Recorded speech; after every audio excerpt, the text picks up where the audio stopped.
নমস্কার, আমার নাম দেবানুভব দে। আমি আজকে একটা গল্প বলবো।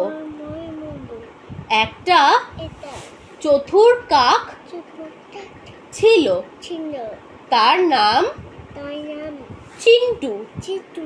সে একদিন উড়ছিল, তার জল তেষ্টা পেল। সে তখন কাক কাক করে ডাকছিল, কিন্তু কোথাও জল নেই।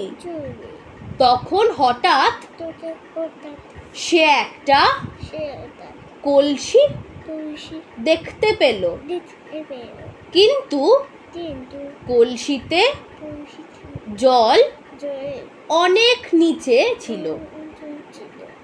তখন সে বুদ্ধি করে নুড়ি পাথর কলসিতে ফেললো। কিছুক্ষণ পর জল উপরে